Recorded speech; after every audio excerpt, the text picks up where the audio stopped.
के झंझावातों में हमेशा ओतप्रोत रहते हैं, हमेशा उसमें तल्लीन रहते हैं और भ्रमवश यह सोचते हैं यही सत्य है। और जो सत्य है संसार में ज्ञान की चक्षु से निहार कर देखेंगे तो सत्य तो आप ही हैं। आपसे वह सत्य भ्रमवश दूर हो गया है। असत्य को आप सत्य कहने लगे हैं, असत्य ही आपके लिए सत्य सा प्रतीत होने लगा है। आप असत्य में, जीवन में असत्य मार्ग में विलोम कर रहे हैं, जो हमें नहीं करना चाहिए। जो हम मनुष्य तन को पाकर उस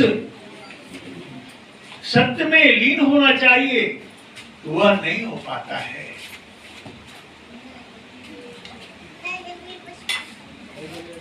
सत्संग जो निधि है, सत्संग जो एक विधा है, उसमें आप सत्संग में सत्यवाणी सुनते हैं। सत्संग कोई कथा प्रसंग नहीं है। सत्संग और कथा प्रसंग में आसमान धरती का अंतर है। कथा प्रसंग में किसी के जीवन चरित्र को बताया जाता है और सत्संग में आत्मा के सत्य स्वरूप का वर्णन है और आत्म उत्थान का वर्णन है और आत्मा को परमात्मा में लीन करने का वर्णन होता है। श्री सद्गुरु आत्मा परमानंद में लीन हो जाती है। एक दिन जब आप संतों के वाणी को गहकर पकड़ेंगे, सद्गुरु के मार्गदर्शन में अपने जीवन को लगाएंगे, तो आप परमानंदित हो जाएंगे और उस परमानंदित अवस्था को प्राप्त करने में आपको सजग होना पड़ेगा, जगे रहना पड़ेगा, सोना नहीं पड़ेगा। सोने का मतलब भी यह नहीं है कि आपको जो रात्रि का समय मिला है थक कर विश्राम करने के लिए, वह सोना नहीं, वो तो सोना ही पड़ता है, क्योंकि मन जो है इस शरीर में एकमात्र आधार है जीवन का। व्यक्त जगत में जीने के लिए जो आधार है उसका माध्यम मन ही है।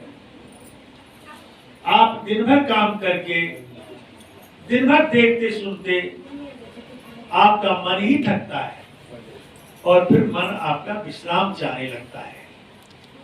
आप बेहोश हो जाते हैं विश्राम के लिए और उस समय विश्राम चाहिए।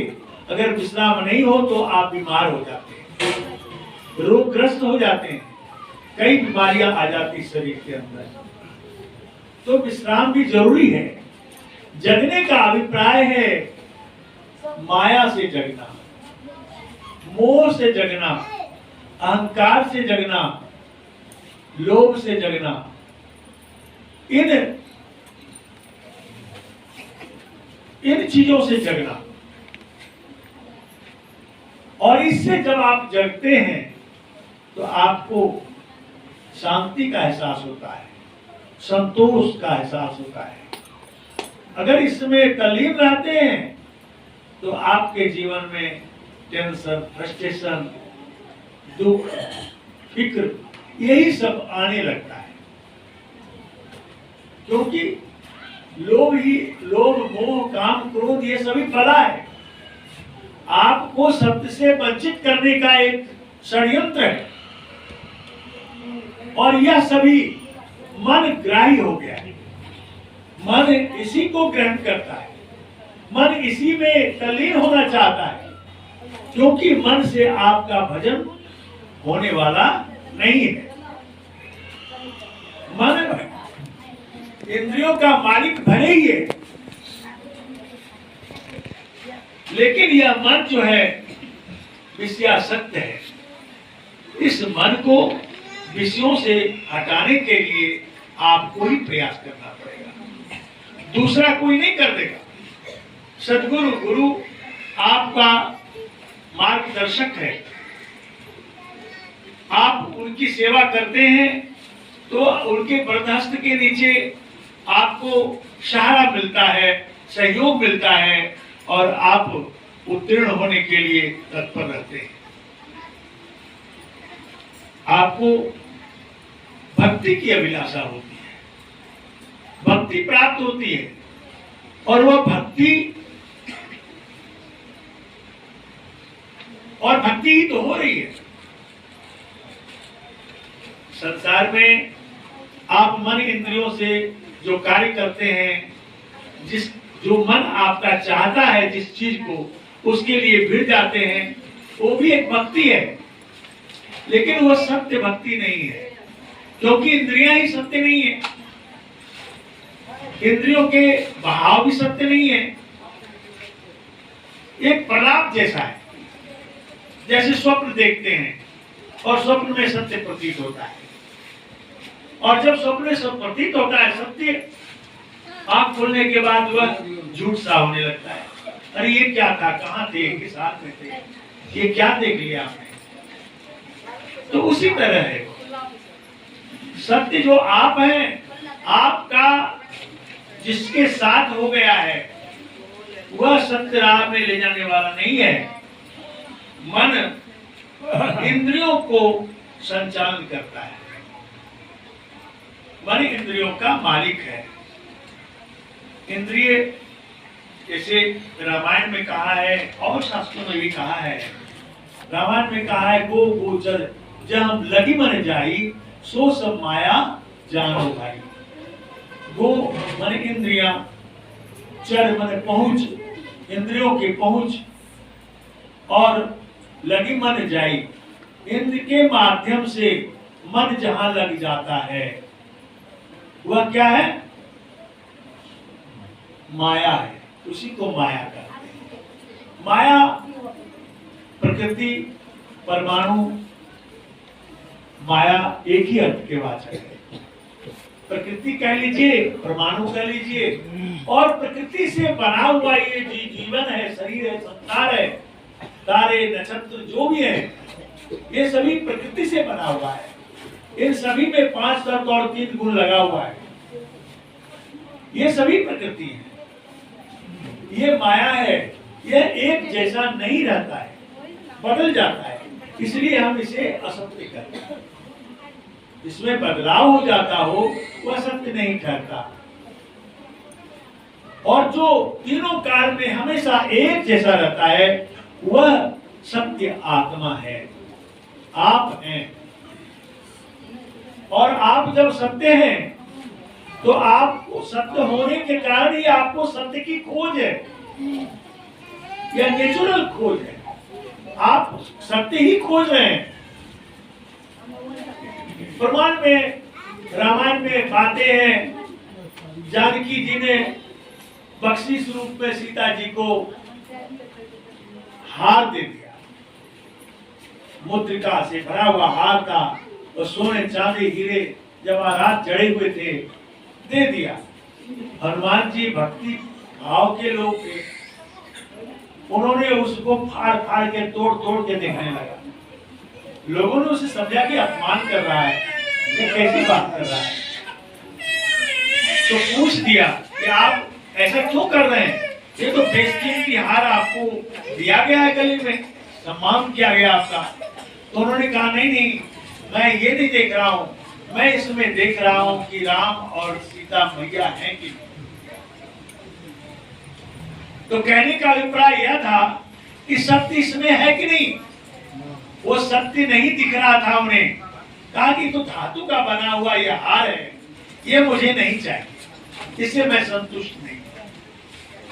तो कहा कि इसका मतलब तुम सत्य अपने आप को मान रहे हो। कहा सत्य मान ही रहा हूं, मैं सत्य का दास हूं, दिखना है तो देख लो, जो सत्य मुझे मेरे अंदर है वही मैं चाहता था। सीना फाड़ के दिखाया और राम और सीता उसमें दिखाई दिया। सब तो इस कथन से भाव यह उठता है, उसे सत्य ग्राह्य था और सत्य की चाहत थी उनको, असत्य से उनको सम्मानित किया जा रहा था। उनका भोलापन था, उनका सच्चा भाव था, उसने व्यक्त किया। तो आप आत्मा सत्य है और सत्य को ही सत्य मिलता है। झूठ सत्य का जो संबंध होता है वह टेम्पररी होता है। जैसे आप लड्डू जी मिस्त्री हैं, लकड़ी का फर्नीचर बनाने वाले बिरादरी से आते हैं, ये जानते हैं, हम भी जानते हैं, आप भी जानते हैं, सभी जानते हैं कि फर्नीचर में लकड़ी का काटी क्यों बना करके डाला जाता है। मेन जगह पर फर्नीचर में, लकड़ी के फर्नीचर में लकड़ी का ही काटी डाला जाता है और ठोक ठोक करके सेट किया जाता है। हमने पूछा था मिस्त्री से कि यह कारण क्या है, कहा कि दोनों स्वजाती है। उन्होंने बताया दोनों स्वजाती है, ले भी लकड़ी है और ये भी लकड़ी है, इसमें घूम नहीं लगेगा, जंग नहीं लगेगा और हिलना नहीं पड़ेगा इसमें। इसलिए स्वजाती में स्वजाती सेट करता है। हमने समझा आत्मा चेतन है, वह परमात्मा जो है वह भी चेतन है। चेतन चेतन का योग टेम्पररी नहीं है, वह शाश्वत है, वह सदा है।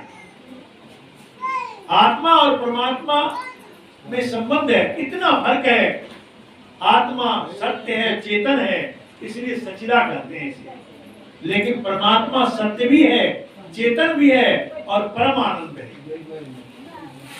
परमात्मा का गुण परम आनंद है, उसके अभाव में यह आत्मा, जीवात्मा प्रकृति मुख हो जाने से, उलट जाने से, प्रभु से उलट जाने से यह जो है संसार में क्या हो गया कि असत्य से संबंध जोड़ लिया, प्रकृति से संबंध जोड़ लिया।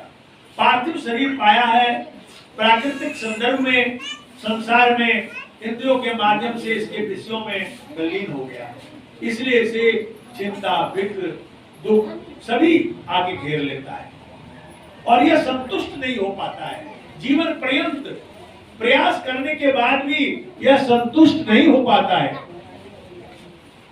और असंतुष्ट होकर के ही संसार से एक दिन चला जाता है।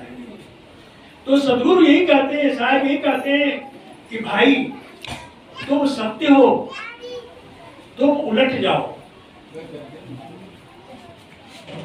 इधर उलट जाओ, लौट चलो, अपनी हो, अपनी आत्मावस्था में स्थित हो जाओ। जब तुम अपनी अवस्था में आ जाओगे तब चेतन चेतन की भक्ति होगी, तो उसे भक्ति कहते हैं। वहां पर मन भी नहीं होगा, इंद्रियां भी नहीं होगी, चित्त अहंकार भी नहीं होंगे, केवल तुम होगे।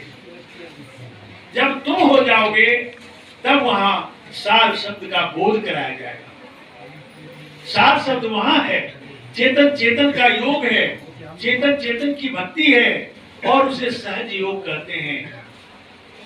शब्द सूरत का योग है, वह अवस्था आती है।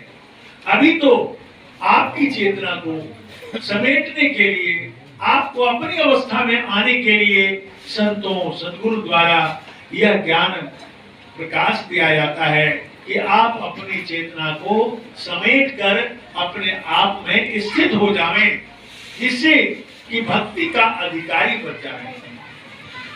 भक्ति का अधिकारी बन सकते हैं तब। अभी तो मन इंद्रियों से कर्म ही होता है और कर्म में बंधन है, चाहे वह सोने का हथकड़ी हो, चाहे लोहे का हथकड़ी हो, बंधन ही तो है। और कर्म से निर्बंध हो जाने से, मन बुद्धि चित्त अहंकार के आगोश से ऊपर उठ जाने के बाद, आत्मभूमि पर आने के बाद तब आपकी भक्ति शुरू होगी। अभी तो आप अपनी अवस्था में आने के लिए सतत प्रयत्नशील हैं, सत्संग करते हैं, संतों की वाणी सुनते हैं और गुरु के बताए हुए आधार पर मेडिटेशन करते हैं, अपने मन को रोकते हैं, इंद्रियों के बहाव को रोकते हैं और उनके बताए हुए एक स्थान पर ठहराने का प्रयास करते हैं। चाहे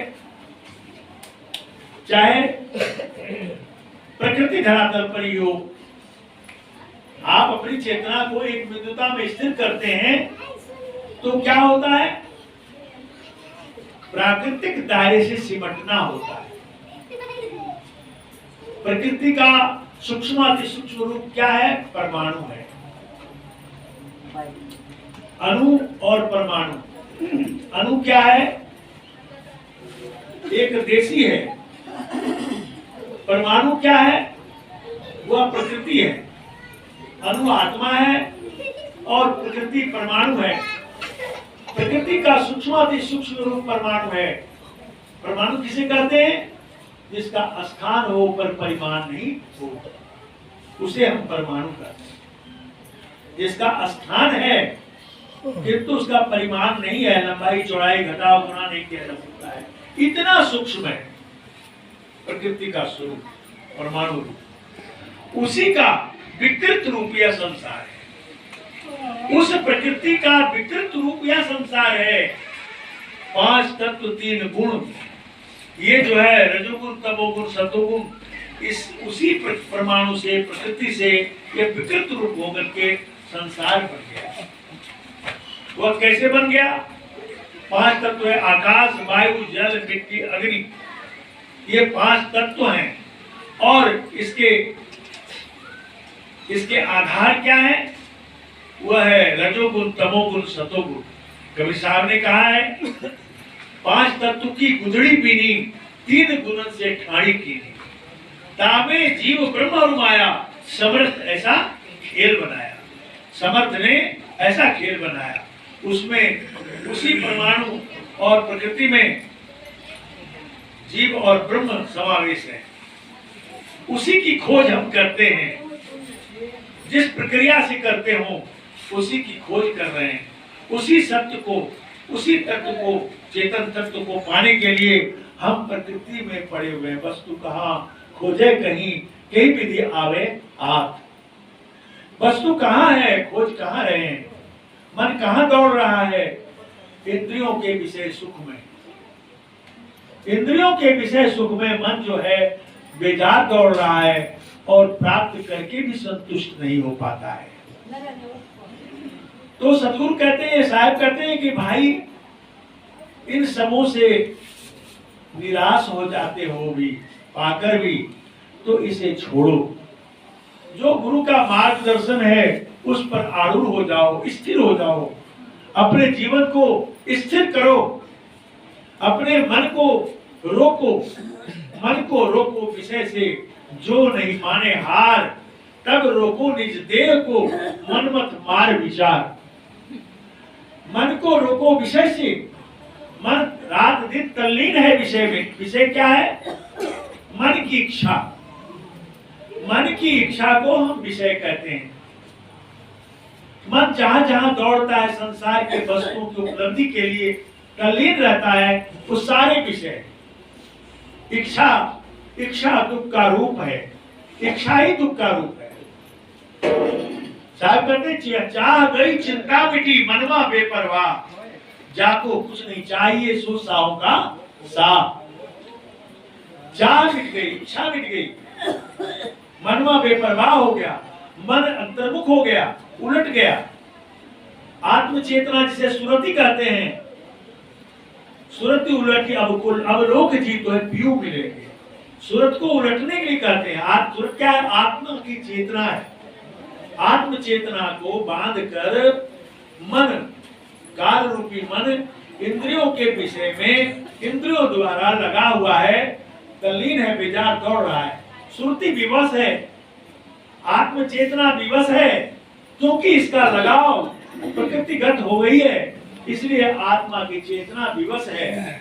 इसे समेटने के लिए करते हैं शायद। सुरत उलटी अवलोकित, सुरत को उलट लो, मन तो पीछे हो ही जाएगा।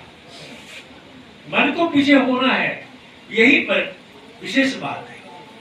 यहाँ पर संग्राम है, यहाँ पर युद्ध है, यहाँ बहुत बड़ा संग्राम है।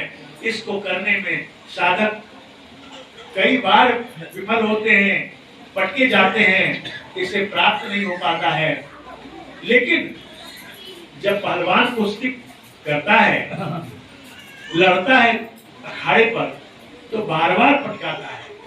शायद कहते हैं कि पटकाने के बाद भी हिम्मत नहीं हारनी चाहिए, क्योंकि यह एक दिन का काम नहीं है, जीवन पर्यंत करना है। मन आपको पटक देता है, आप मन को पटकने का प्रयास करते हैं, बार बार प्रयास करते हैं, पटके जाते हैं, पर हिम्मत नहीं हारता है। सद्गुरु की स्वाति आपके साथ है, आपको बल देने के लिए है, मार्गदर्शन देने के लिए है। आप हिम्मत करें और लड़ें। जब लड़ेंगे तो साहब कहते दौड़ दौड़ दौड़िया, जहां तक मन की दौड़, दौड़ थका मन फिर भया, बस ठोर की ठोर। दौड़ते दौड़ते मन रूपी घोड़ा बाचाल है और ये दौड़ रहा है। तो चतुर घुड़सवार जो होता है वह ऐसे शरारती घोड़े को भी बस कर लेता है। कोई चतुर घुड़सवार जो होता है वह शरारती घोड़े को भी बस कर लेता है। तो वही साहब कहते हैं दौड़ दौड़ दौड़िया। जब वो घुड़सवार चढ़ जाता है घोड़े पर, तो घोड़ा उछलता है, पटक देना चाहता है, गिरा देना चाहता है, इतना उधम मचाता है कि घुड़सवार उसकी लगाम को कस के पकड़ता है और घोड़े के साथ भी उसी तरह से अपने को बनाता है।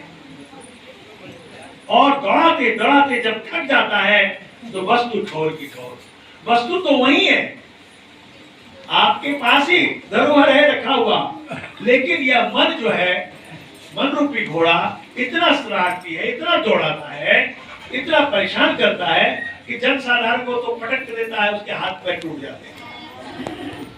इसलिए घोड़सवारी करना खेल नहीं है और मन रूपी घोड़ा है। साहब ने कहा घोड़ा हो तो जीन कसाऊं, दे चाबुक तेरे ऊपर।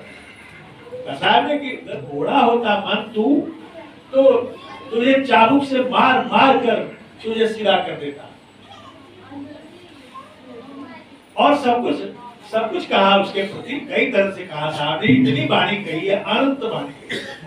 कितना कहूं साहब की वाणी। साहब ने खुद कहा वाणी तो इतनी कही जितनी बालू रेत, इस संसारी जीव को तनिक न लागी। इतना कहा वाणी उन्होंने। जुगन जुगन हम आई चिताया, कोई कोई हम समारा हो। जुगन जुगन में मैं आता हूं और जीवों को चिताता हूं, कोई कोई हम समारा होते हैं। सब नहीं हो पाते हैं, हाँ मार्ग में हैं, लेकिन धीरे धीरे धीरे धीरे जब हमने रास्ता पकड़ लिया है, रास्ता पकड़ लिया है, तो हमें तो चलना ही पड़ेगा, पथ में चलना ही पड़ेगा। तो इसी चलते चलते इसी क्रम में कितने जन्म बीत जाएंगे। जो हम किया है, जो हमारा श्रम है, श्रम बेकार नहीं जाता है। जितना ही आपने किया उतना तो मिलेगा मुनाफा आपको। उसके दरबार में, साहब के दरबार में बेईमानी नहीं है।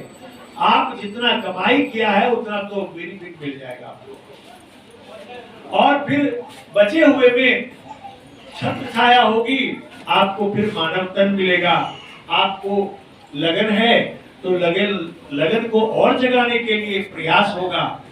इसलिए सद्गुरु शरणम गच्छामि, सद्गुरु शरण में जाना अति उत्तम है, सद्गुरु से ज्ञान लेना अति उत्तम है, और प्रयासरत रहना भी अति उत्तम है। अगर प्रयासरत नहीं रहते हैं तो जीवन का क्या उद्देश्य क्या है। मनुष्य तन पाए हैं तो इस तन में आकर के क्या करना है। धन जौवन संसार की बहुत वस्तु, विश्व का विजेता हो गए सिकंदर, क्या लेके गया? खाली हाथ गया। और साहब कहते हैं कि आप खाली हाथ क्यों जाओगे? मुट्ठी बांधे आए जग में, मुट्ठी बांधे जाएंगे। हाथ पसारे नहीं, हाथ पसारे वो जाते हैं जो सद्गुरु शरण में नहीं है। और सदगुरु शरण में ज्ञान उपदेश नहीं लेकर के प्रयासरत नहीं है कि अपने मन को रोकने के लिए विषयों से और प्रयास नहीं करते हैं, आत्मज्ञान पर आने के लिए प्रयास नहीं करते हैं, सदगुरु की भक्ति नहीं करते हैं, वो खाली हाथ चले जाते हैं। माया बटोर कर नहीं जा सकते लेकर, क्योंकि माया तो यही रह जाएगी। आपको अकेले जाना है, कुछ लेके नहीं जाना है। जो कमाया, जो लिया दिया, सब यही रह जाएगा, केवल आपको जाना होगा। लेकिन जब अध्यात्म की कमाई करते हैं, ध्यान करते हैं, साधना करते हैं और सत्य की ओर चलने का प्रयास करते हैं, दिन दुखियों को सताते नहीं हैं, कटु को वचन नहीं बोलते हैं, दुनिया में प्रेम प्रकाश करने का प्रयास करते हैं और हमेशा क्षमावंत रहते हैं, सब बड़े बड़े गलतियों को करने वाले को भी हम क्षमा कर देते हैं, ऐसी धारणा बना देते हैं, तो यह सत्य हो जाता है, यह सदगुरु का हंस है। क्योंकि सदगुरु के हंस वही होते हैं जो संसार में कालमुखी नहीं होते। कालमुखी और दयालमुखी दो मुखी होते हैं। कालमुखी किसे कहते हैं? जो मन के आधार पर चलते हैं। दयालमुखी किसे कहते हैं? जो गुरु के आधार पर चलते हैं। साहब ने कहा मन का कहा न मानिए, मन है पक्का चोर। मन का कहा न मानिए, जो गुरु कहता है वह मानिए। जो ज्ञान प्रकाश गुरु करते हैं उसमें अपने जीवन को लगा दीजिए। सभी लोग ज्यादा से ज्यादा लोग मन के आधार करते हैं, इसलिए इसको मनुष्य कहते हैं। मनुष्य किसे कहते हैं? जो मन के तल पर जीता हो और मन भक्ति नहीं करने देता। मन चंचल है, एक जन्म से चंचल नहीं है, करोड़ों जन्म हो गए होंगे, बहुत ज्यादा। जब से सृष्टि बनी, संसार बना, जब से आत्माओं का प्रादुर्भाव हुआ धरती पर, तब से ये इसके साथ मन लग गया है, मन रूपी काल लग गया है और यह तब से जीवात्मा का शोषण कर रहा है, विश्व की कमाई करता है। कवि साहब ने बीजक में कहा है, मैं सिरजों में मारे हूं, मैं सिरजों में मारे हूं, मैं जारों में खाऊं, जलखल माही रवि रहूं, मोर निरंजन ना हो। मैं सृष्टि करता हूं, मैं ही मारता हूं, मैं ही संतावना देता हूं, मैं ही उसको धर्म के खंभे में बांध करके पीटता भी। वह जलथल में मैं व्यापक हो गया हूं, सब में हूं, सबसे। जैसे परमात्मा सब में रहकर सबसे न्यारा है, वैसे मैं भी सब में रह के न्यारा हूं। जीव हमसे जाएगा कहां? तो यह काल निरंजन अपना सूत्र मन रूपी सारे जीवात्माओं के साथ लगा दिया है। कैसा व्यापक रूप दिया है?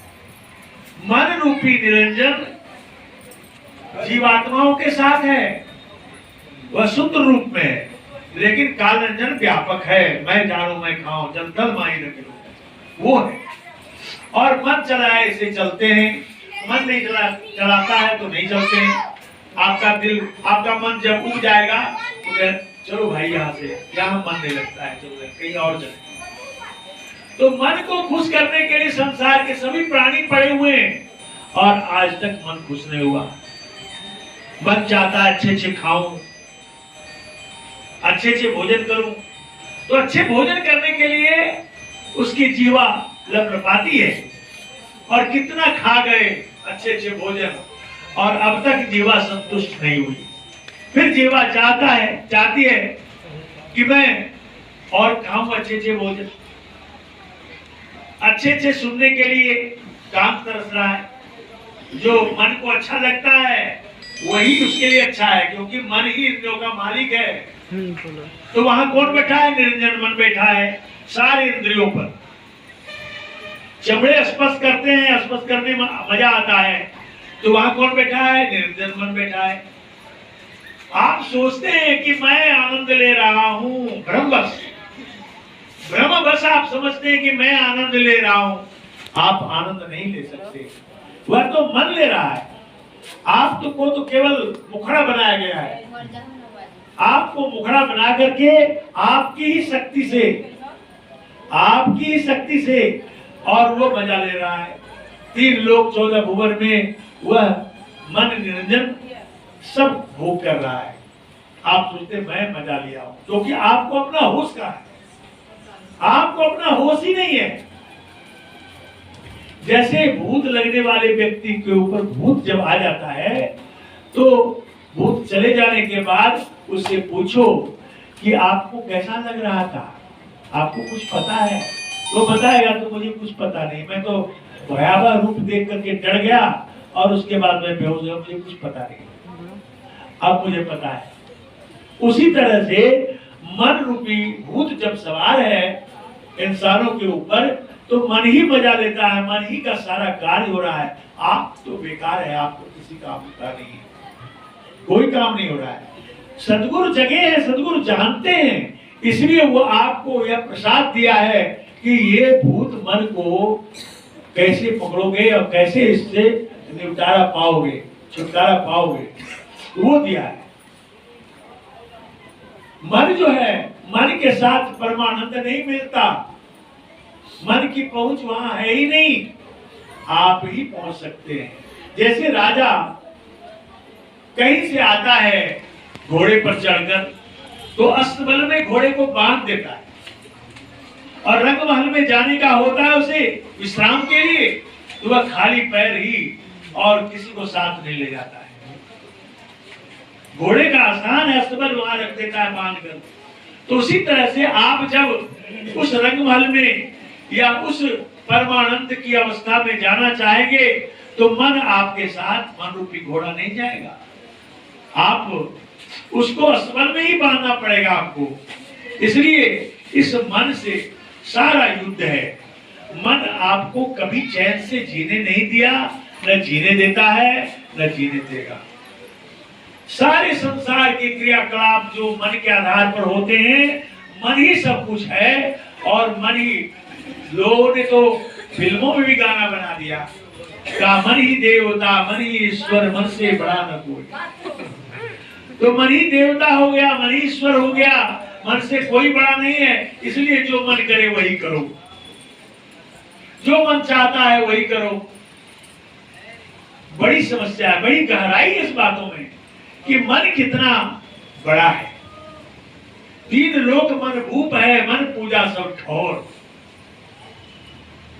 मन की पूजा हो रही है संसार में। जितनी मूर्तियां बनती है, जितने तमाशा होते हैं, जितने खेल होते हैं, जितने शरीर इंद्रिय मन के द्वारा जो कार्य होते हैं, उसमें जो थोड़ी तृप्ति मिलती है, क्षणिक भर के लिए आनंद मिलता है, मजा मिलता है, वो सारे मन के रंजन हैं, आत्मरंजन नहीं है, मन का रंजन है।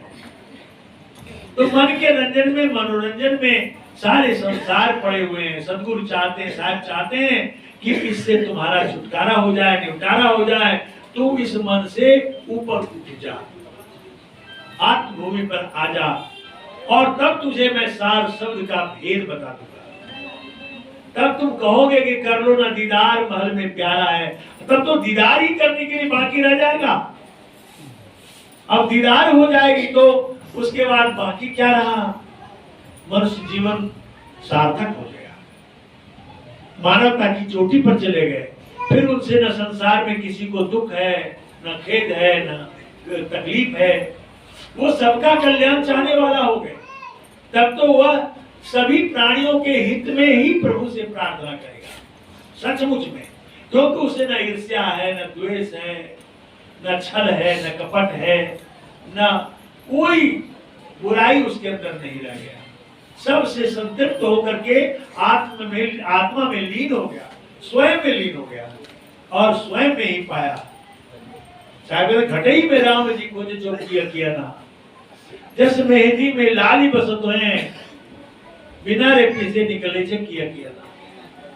जस दूध में घी बसत है, बिना रे मथे निकले से किया ना। वो घी को मिला, घी को निकाल करके घी को फिर मिलाइए दूध में, कतई मिलेगा? कतई नहीं मिल सकता। वह तो दूध से निकल गया, घी है।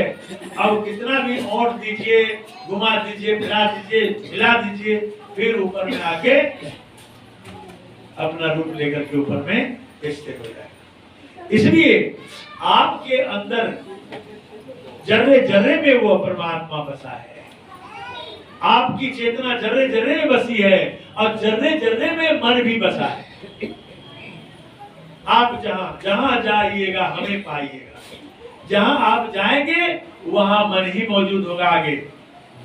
तब तक जब तक कि सदगुरु के मार्गदर्शन में आपकी चेतना मन से सुरती, मन से अपना नाता तोड़कर अंतर की यात्रा नहीं कर लेगी। अंतर की यात्रा करेगी तो मन गिरता पड़ता उठता बैठता आपके साथ जाएगा, आपकी चेतना के साथ अंतर महल में जाएगा। लेकिन जहां तक उसका स्थान है रहने से वहीं रह पाएगा। साहब ने कहा है कि नि अक्षर से अक्षर भया, नि अक्षर से अक्षर भया, अक्षर किया प्रकाश, अक्षर से मन उपजो, सुनो संत धर्मदास। नि अक्षर से अक्षर हुआ और अक्षर किया प्रकाश, उसी प्रकाश में मन जो है प्रकट हुआ और जीवात्मा के साथ लग गया। हे धर्मदास सुनो, इसलिए तुम अपनी चेतना को मन से अलग करने के लिए प्रयास करो। एक भजन सुना दो उसी ग्रंथ के नीचे, लड्डू बाबू ग्रंथ के नीचे में। हाँ हाँ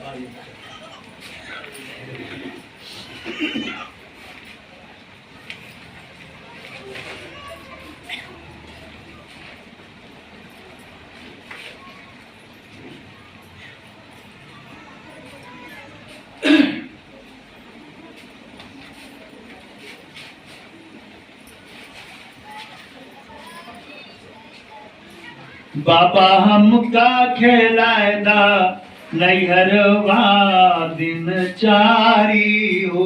बाबा हमका खेलायदा नैहरवा दिन चारी हो।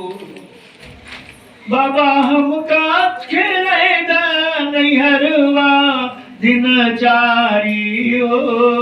बाबा हमका खेलायदा नैहरवा दिन चारी हो। पहली पहली बुलाए तीन जन आए, पहली बुलाए तीन जन आए। नाऊ बाभन बारी हो। हमका खेलायदा नैहरवा दिन चारी हो।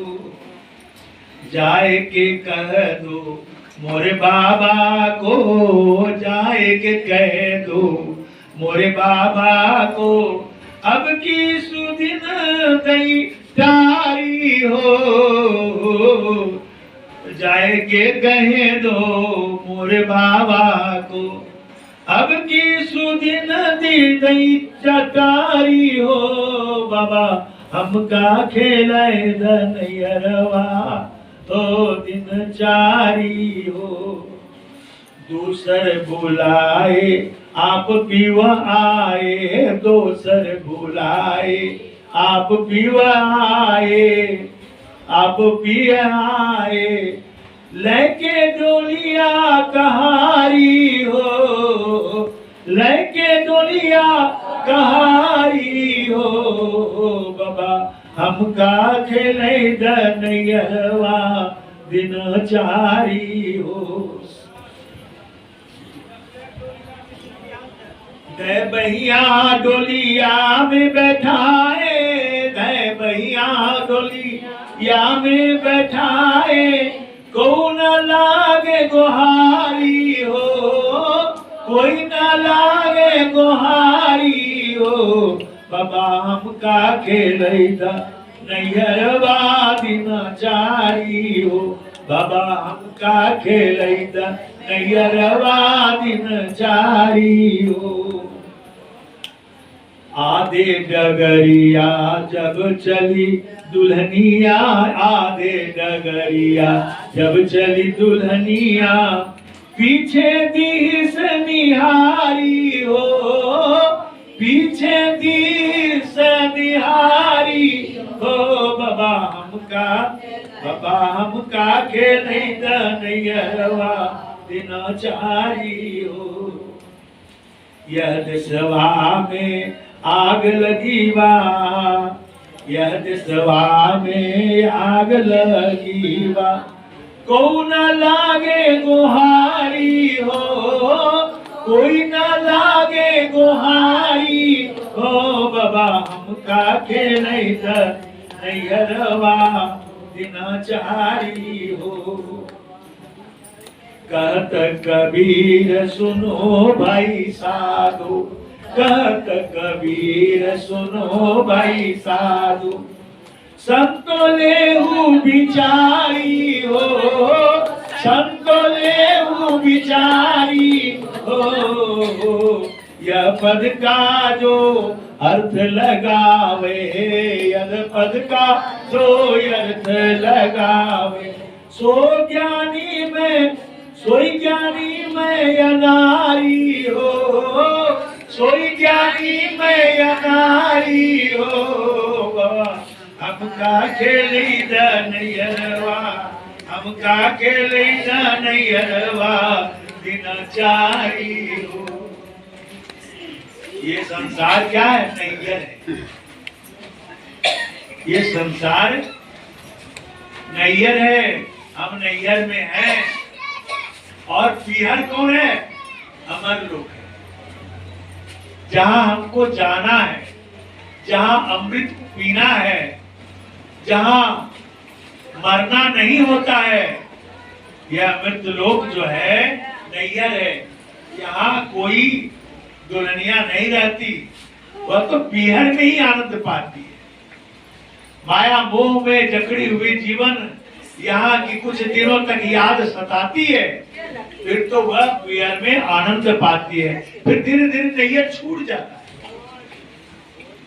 जब वहां अपना संसार बन जाता है तो यह नैयर जो है छूट जाता है।